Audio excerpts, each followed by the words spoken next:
Yo, what's going on, GZTV? Welcome back to the channel. We have another video. This is the last video of the night set up, and we are going to be talking about the 8 NBA games that happened tonight. And tomorrow there's only going to be 3 NBA games. I think Wednesday is like the big day of the week where damn near every team in the NBA plays, so that's going to be exciting. Tomorrow the Lakers play. That's going to be fun. I'll watch that game. I like watching the Lakers for some reason. Not because they're a bad team. It's because they're a bad team, and I want to. I mean, guys, you can talk about their run all you want. They're still not a good team. I just like watching teams figure shit out. You know, that's like the fun in sports, is like coming back from a loss and learning from it. That's the fun in life, honestly. But my Celtics played tonight, which means we're going to be talking about that game first things first. They played the Raptors, who pretty much went from a good team this game. I mean, they were a good team coming into this game, and now they're just kind of average, sitting at that 500 mark. So, yeah, good one for the Celtics. Jason Tatum is 31. The Celtics beat the Raptors by 6 for their 7th win in 8 games. Despite that tough loss and despite that tough Tatum performance, they still have gone 7-1 in the last 8 games. And now they have an 80% win percentage. And they're not even going to be able to get 10 losses this year until they play 30 games. So that is pretty damn impressive. Jason Tatum, great scoring, rebounding the ball as well. Jaylen Brown coming out and scoring. He's been going on a tear recently in this league. That's awesome. Yeah. Celtics win. Blake Griffin, clutch tip in. Clutch. Blake Griffin with a clutch play. He didn't do much this game, but one play is usually all that matters. Jason Tatum getting some momentum from 3, forcing the Raptors to be pinned against the wall. That sounded weird. Marcus Smart was hitting some tough 3-pointers. Jason Tatum, though, he was hitting 3s everywhere. Pascal Siakam, he was getting to the rim on us fairly well. That sounds weird, too, but yeah, you look at the Celtics here. Jason Tatum put up 31 points and 12 rebounds, continuing that MVP run. Shooting 50% from 3-point line. Obviously, he's got to compete against other great players for that award, but that's how it is every year. And by the way, I have the Christmas lights, if you guys were ever wondering. It looks orange on camera. That's because of the glare and whatnot. But, yeah, Jaylen Brown put up a 22-point performance. You look at the Raptors here. You get 29 points out of Pascal Siakam, shooting 50% from 3. 21 points for the former Rookie of the Year, Scotty Barnes, and 20 off the bench. A guy like Gary Trent, who's struggled a couple of times this year, he came out and had a good game. I got to commend him. 20 points, didn't miss a 3-point shot, and shot 70% overall. Shout out to Gary Trent. I really think he was one of my favorite players in the league at one point, honestly. Back when he was a starter and he was getting all the minutes, dude, he was a fun player to watch. He had a sniper, but obviously since then he's kind of lost some consistency, so that's unfortunate. Koloko, obviously being a young guy and playing for this team, you can't expect much, but if he could have got 10 to 15 points for this team this game, which is a lot to ask for, especially against a defense like the Celtics. He went for 5, 2, and 3, and the only shot attempt he got, he made it. So obviously if they gave him a little bit more offense, if they would have spread the floor a little bit, I think they would have won the game. But it is what it is. You're playing against the best team in the NBA, no doubt, at this point. So yeah, there's that. Clippers, Hornets, wow. What a way to return here. Kawhi Leonard returns. He hits the game winners. The Clippers beat the Hornets. Couldn't have a better return. Obviously, the stats don't say so, but my goodness, he was the deciding factor in this game. And the Clippers were good. The Clippers are good without PG and Kawhi and look what happens when he returns to the lineup. 2 buckets in the final minutes of the game. He takes them down damn near single-handedly at the end. Jalen McDaniels was hitting some tough shots. Luke Kennard was hitting tough ones. Mason Plumlee was getting to the rim and throwing it down as he should as a big man for this team. He plays his role somewhat well. Terry Rozier was knocking down some pretty tough ones there. But you look at the box score here. Let's talk about the Clippers. not really a star player. You have John Wall coming off the bench, putting up 12 points and 12 assists, but not really anyone that starred in this game. Paul George was back too, which is great to see him back. They're getting into the rotation, and it's nice to see John Wall help facilitate as a veteran here. He shot 33% from three. That's really it for them. You look at the Hornets side of the ball, you get a 26-point performance out of P.J. Washington shooting 40% from three. 22 points for Terry Rozier. You get 28 from Kelly Oubre with a 40% three-point percentage. 11 points and 10 rebounds for the ever-consistent Nick Richards, who is a pretty good six-man for this squad. But I will say that Mason Plumlee, he's had a problem here offensively. He doesn't get enough. Only getting 4 field goals in a game as a starting center is kind of a problem. Now, they didn't lose this game by a lot, and they are a tanking team, so you have to keep that in mind. But he had 12 rebounds. I mean, he did that job. But, I mean, if you got a couple more buckets, they're winning this game. So that's really my only problem there. I think he played good, but he could have played better offensively, like just getting more chances. Maybe that's on the coach, I don't know, but let's move on. The Bucks are playing another tanking team here in the league, in the Orlando Magic. Not really much to say. Giannis just getting past the defense, getting to the rim, getting in tough shots to fall. We know him well for this. Playing good defense as well, just using his length and athleticism in every facet of the game, which is great. Obviously, this is what makes Giannis one of the best players in the league. Paulo Banchero, though, he was hitting some tough shots. Chris Middleton was hitting some tough shots. Glad to have him back. He's been back like 2 or 3 games now, but still, Mo Wagner had some tough plays. You look at this box score, you get 34 points and 13 rebounds out of MVP candidate Giannis Antetokounmpo, shooting 50% from 3. You get 18 points, 10 rebounds out of Bobby Portis. He shot 50% from 3. He shot 67% from the field. So, man, should they? I mean, obviously they have a Defensive Player of the Year candidate in Brook Lopez, but I think over, Nwora, I think Portis should be in this lineup. 17 points and 10 assists, damn near a triple-double for Jrue Holiday, so good game there. They didn't really need to do a whole lot, but they did. Paulo Banchero, despite a bad shooting night, he still ended with 20 points and 12 rebounds. 25 points for Franz Wagner as well. I mean, this team played pretty good. I mean, there's definitely things that slowed them down, but they played good tonight. 25 points for Franz, 33% three-point shooting, and then you get a 19-point, 12-rebound performance from his brother Mo Wagner, 70% from the field. 20 points out of Markelle Fultz. So literally every starter on this team played good. I mean, Markelle Fultz shooting 50% from 3. What happened to Bobo? I mean, he played 19 minutes and shot 25% from the field. 2-2-2 stat line. I mean, dude, you got to get double digits. If you're Bobo and you're having the consistent season you're having, you need to have double digits here, but it is what it is. Moving on to the Thunder and Hawks. Wow, the Thunder get it done here. This is a big win. I mean, the Thunder are still in a fight to possibly make the play-in tournament. But Shai Gilgeous-Alexander scores 35 as the Thunder rally past the Hawks. A great scoring night for Shai Gilgeous-Alexander. Josh Giddey, although not an insane scoring night, he had a great fourth quarter scoring-wise.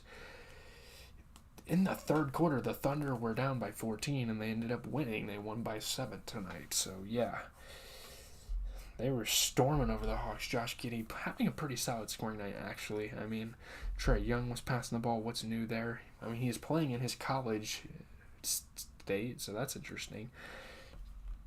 Yeah, Trae Young just passing it left and right. Onyeka Okongwu is a pretty solid young guy for the Hawks. You know, he can get to the rim and dunk it on people, so that's pretty cool. I mean, you look at the Thunder, you get Lou Dort having an 11-point, 10-rebound performance, and, I mean, Shai Gilgeous, probably at least top 15, maybe even top 10 player in this league. 35 points for Shai. Absolutely amazing there. Looking at the Hawks, you get 14 points and 16 rebounds out of Clint Capella. He put up a 70% field goal shooting, and then Trae Young came out 23 points, 10 assists. DeJounte Murray had 24 of his own. He shot 60% from the three-point line. I mean, Jalen Johnson. That's all I'm going to say. I mean, should he be starting over Bogdanovich? I feel like Bogdanovich should take over as a starter on this team. Not really that. I mean, not a bad game for Jalen Johnson. I mean, he shot 33% from three, but he put, 7, 3, and 9. That's a good stat line for where he's at in the league, but obviously, it doesn't matter where he's at in the league because they need to win games. So if he could have like a 10 to 15 point performance for them tonight, they would have won this damn basketball game. It is what it is. There's really nothing you can do. I mean, it's a young dude. 76ers Rockets. I'm really excited to see, finally, that James Harden comes back. I mean, he comes back to a pretty good Sixers squad here. And now they're at 500 with this loss to a damn tank team, which is kind of upsetting for him to return and then lose. But, yeah, Rockets outlast the 76ers in 2 overtimes. Not a good shooting night for Harden. I mean, I think he scored a lot, but not good. Jalen Green had a good scoring night. KPJ had a good scoring night. They win by 9 in double overtime. If you lose by 9 and you're playing in overtime, I don't know what to tell you. Yeah, man. Obviously, return from injury, you got to give James Harden a little bit of the benefit of the doubt. No matter if you're Michael Jordan or LeBron, it takes everyone a little bit of time to get back in a rhythm. Jabari Smith was smacking daggers. The rookie, loved to see him making some plays. Eric Gordon was smacking threes. James Harden showing the old James Harden a couple of times. We saw flashes of that MVP James Harden hitting step backs, so that's pretty cool. But you look at this Sixer squad, you get 27 points out of Tobias Harris, shooting 60% overall field goal percentage. Joel Embiid ended up with 39 points and 50% three-point shooting. Yeah, James Harden, 21 points. Obviously not a good shooting night, but he can improve on that. I'm not even saying he had a bad game. I don't think he necessarily had a bad game. When you have a guy like PJ Tucker on this team, you're going to blame James Harden for losing this damn basketball game when PJ Tucker should have 10 to 15 points every damn game for this squad, but fails to do so. I mean, the guy shot 50% from the field, but come on. You get 2 shots in 42 fucking minutes of basketball. What do you want this team to do? He damn near fouls out. He gets 3 points, an assist, and 6 rebounds. Like, dude, put up like 11 or 12 points in a game, and then talk to me, right? Like, you can't even blame James Harden for a bad shooting night when you have PJ Tucker in your starting lineup. I mean, why is literally Paul Reed not starting over him? Like, Paul Reed should be starting over him. He played fucking 26 less minutes in the game and outscored him. Like, Jesus Christ. PJ Tucker's a good defensive presence, but you can't just have a fucking cone out there in today's NBA. Most NBA players should be able to score the ball pretty well. If you want to have a good team. I mean, I'm not saying they're a bad team, but they're not a good team either. But looking at the Rockets, Jabari Smith, the rookie, 16 points, 11 rebounds. He shot 50% from the 3. Good stuff there for Jabari Smith. We got 24 points out of KPJ tonight. 50% three-point percentage. And then Jalen Green ended it with 27. So there you go, a tank team winning games when they probably shouldn't even be winning games. But let's move on here because we have the Heat and the Grizzlies. Tyus Jones, career high 28 points, lead the Grizzlies past the Heat. They win by 8. I wasn't even going to talk about this. I wasn't even going to put this in the video title anyways because it's fucking 28 points. Like, okay. How's that your career high? I don't know. Obviously, he's probably been a role player of his whole career. So maybe that could be it. I mean, yeah, best scoring night of his career. Great passing from Tyus Jones as well. Very short-handed Memphis Grizzlies, but it's a luxury to get wins in games like this. You're playing the damn Heat. Very impressive shooting for Tyus Jones. Dylan Brooks was playing some defense for this squad. Kennedy Chandler was passing the ball around, and he was getting buckets as well. Tyler Hero was passing the ball, facilitating, trying to be like the primary ball handler for the squad. I don't think the Heat played a bad game. It's just you don't expect a guy like Tyus Jones to even get more than 20, and that's what happened here. I'm not going to really blame anything. I mean, Tyler Hero was kind of their lone star in this one, 23 points and 13 rebounds, but I'm not really going to blame anyone here. I just think that the Grizzlies are a good team as it stands, and I mean, you still have Steven Adams and Dylan Brooks in your starting lineup, so I mean, that's solid. Aldama put up 18 points and 10 rebounds, for crying out loud. Like, when he gets the chance, he can play good. 40% three-point shooting, 67% from the field. Yeah, 28 points, though. 10 assists for Tyus Jones. 50% three-point percentage. So, yeah, there you go. Moving on to Suns Mavs. For some reason, Luka always just shits on the Mavs. I don't know what's happening. He's literally their kryptonite. He chooses to play really well. Obviously, he's played well this whole season, but this game, he's probably like, looky here, I'm about to feast on these guys. Sounded weird as well, but yeah. Luka Doncic and the Mavericks preserve a big lead. They roll past the Suns. They win by 19. This is the worst loss of the Suns season, which isn't even that bad of a loss. But, I mean, still two good teams playing against each other here. Great scoring for Luka Doncic. Obviously, Spencer Dinwiddie scoring as well. I know you guys want to say in the MVP conversation, oh, Luka never has help. Spencer Dinwiddie is a pretty solid scorer when you want him to be. And if he's not the good scorer, it's going to be Tim Hardaway. So, yeah.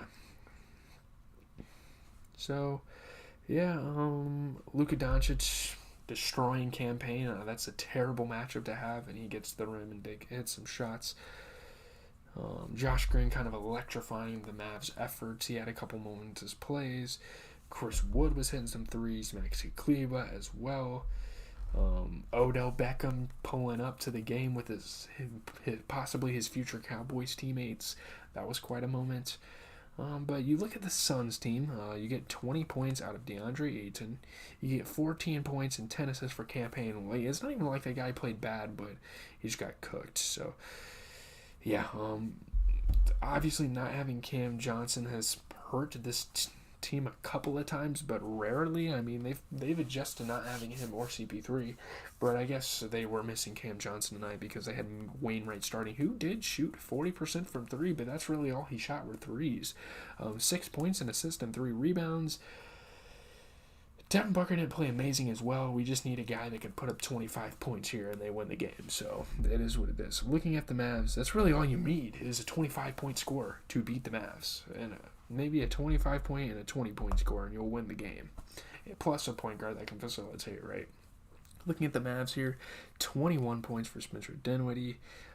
Luka Doncic ends with 33 points. He shoots 60% from the field. So great performance there. Let's just move on to the last game, Pacers and Warriors, because we are talking about the rookie Aaron Nembhard. Or Andrew Nembhard, not Aaron.